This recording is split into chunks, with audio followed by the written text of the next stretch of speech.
As they gather in Birmingham for their annual conference, if the Tories think it's business as usual, select a new leader and be in the running for power at the next election, they can think again.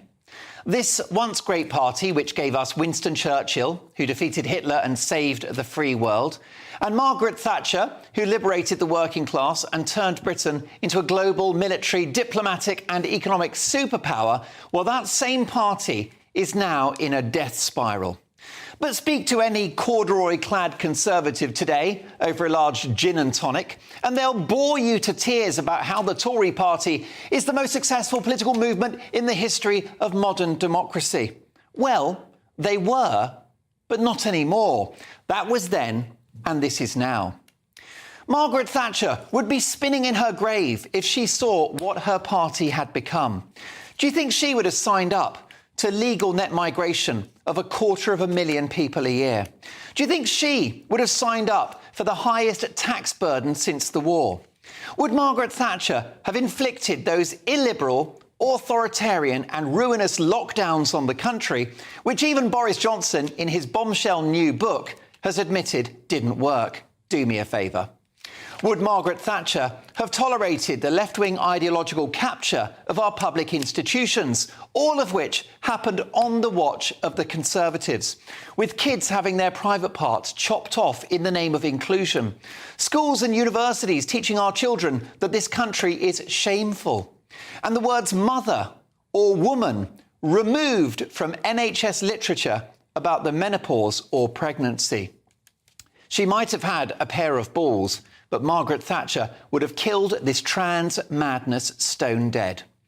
Do you think that Margaret Thatcher, as a trained scientist, would have signed up for net zero, given the experimental nature of these new technologies, the enormous economic and societal cost, and the fact that half the world isn't even doing net zero, a half of the world that includes China, a hateful totalitarian regime who seek to be the dominant economic superpower of the future?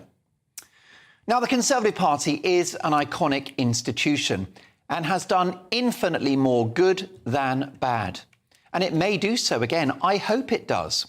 But right now, the Tory party is a hollow shell of its former self.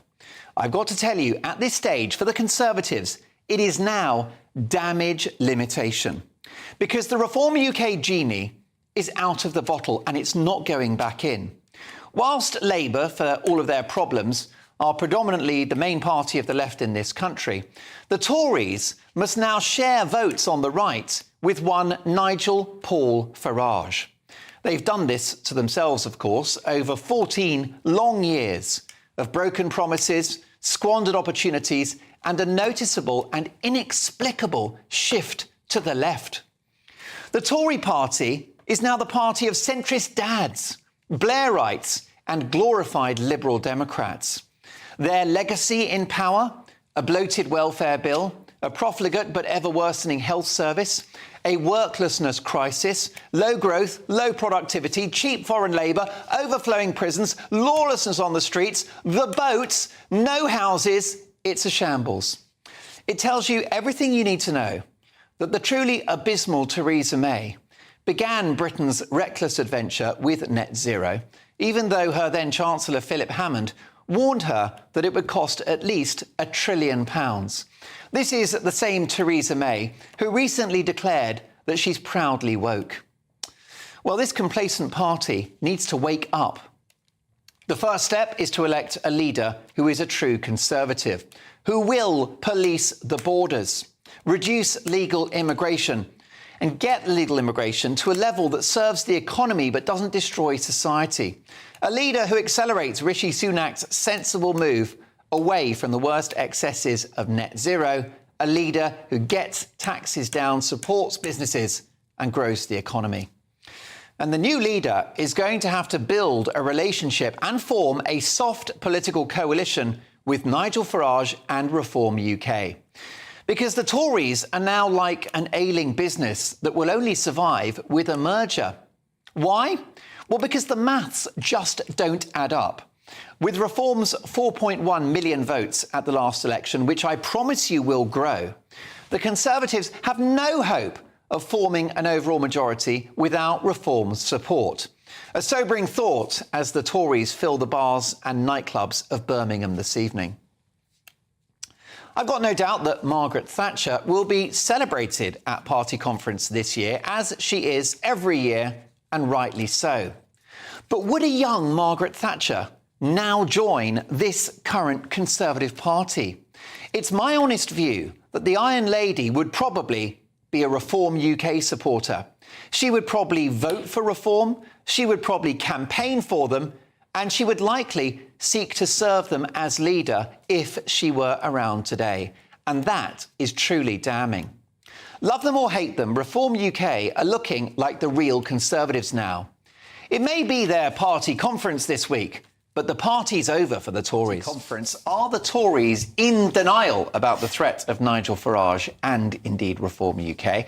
And would a young Margaret Thatcher now join Reform rather than the Conservatives? Are Reform the real Conservatives? Let's get the views of my top pundits this evening. Daily Express icon, Carol Malone. I've gone to an icon. I'm got soon to be icon. He's working on it. He's definitely the eye candy tonight. He is journalist and broadcaster Benjamin Budsworth, who only needed about 30 seconds in makeup because he's naturally... He had the only 30 seconds that were available, but anyway. And then let me tell you, this man doesn't need any adjectives because he's a knight of the realm. He is Sir Jake Berry, former chairman of the Conservative Party. I've got to come to you first, Jake.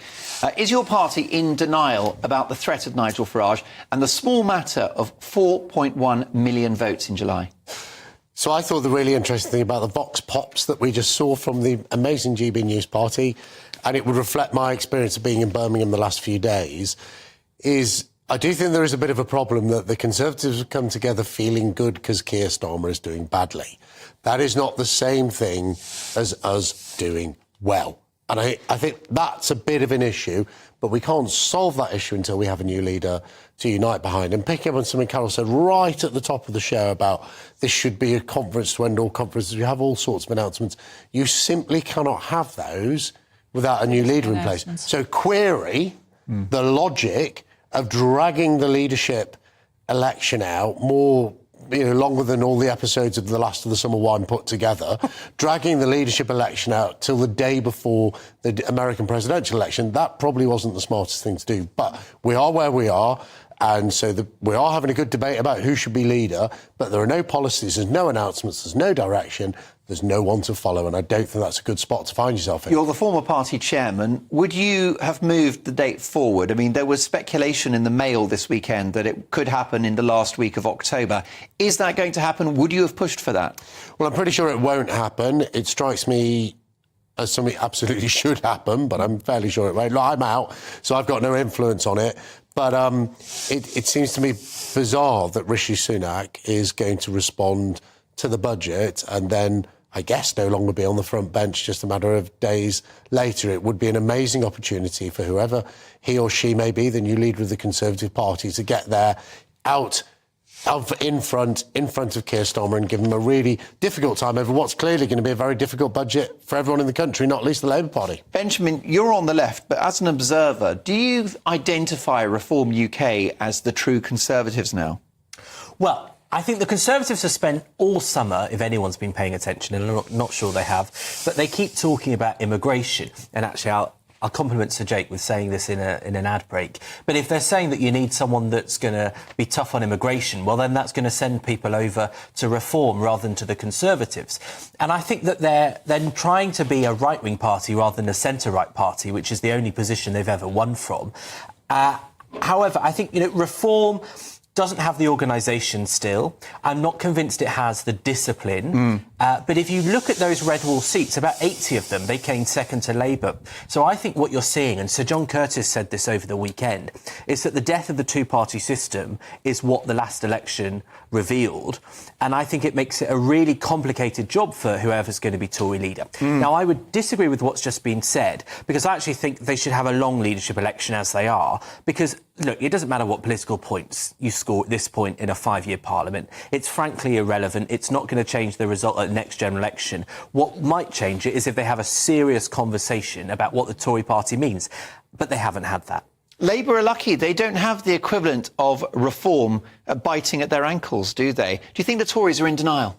Yes, I do. And I think that they've got to stop talking about reform. Kemi Badenoch today said reform aren't real Conservatives. Nobody thought they were. And she said they're not serious people. Stop talking about them. Stop looking to them. Making them important. Yes, fix your own party first and leave them alone. Stop criticising them because it makes you look weak. Makes reform look like a threat, and the Tories think they're a threat. I mean, you asked a question before about, would Maggie Thatcher go to reform if she was alive today? And I don't believe she would, because I believe the Tories wouldn't be in the mess they're in today if Margaret Thatcher... So she wouldn't have let the Tories sort of drift into... She would not have allowed the infighting that has destroyed the party. The infighting that is still happening today and has been happening over the past 2 days with Jenrick and Badenoch. And Badenoch was saying she's been misinterpreted, misquoted, all the rest of it, by Jenrick's crew. So, I think Thatcher would not have let all these factions split within the Tory And if party. a young Margaret Thatcher, aged 22, was stuffing envelopes now, would she be stuffing them for the Conservatives or Reform? Or she'd be stuffing them for the Conservatives. She was about as true Conservative. Even this rather woke for a start, I think she'd probably be sending emails these days. Even the Conservative Party's moved on. She wouldn't have liked sort of vegan, plant-based, sort of woke Tory Party 2.0, would she? Well, I think what Margaret Thatcher did when she came into power, and the Conservative Party was actually a much more centrist party than it was under her leadership. She came in and said, actually, I don't think this party's right. I think Britain wants something different. And as our first female Prime Minister, she transformed the Conservative Party and Britain in her own image. And it took her about 5 years to fix the Tory didn't it? party, So I think that's a bit... But it's not right to compare what the Conservative Party was like while she was Prime Minister or as she stopped being Prime Minister. It's much better to say... you had a party, frankly, in a mess, reeling from a series of bad election results, and an amazing leader came in and transformed it and, transformed Britain. And that can happen again. That can happen again. What you don't have now, Jake, is a Thatcher in the wings to come. Because none of those four... But no one knew Margaret Thatcher would be the Margaret Thatcher that she was until she became leader. This is clearly heating up.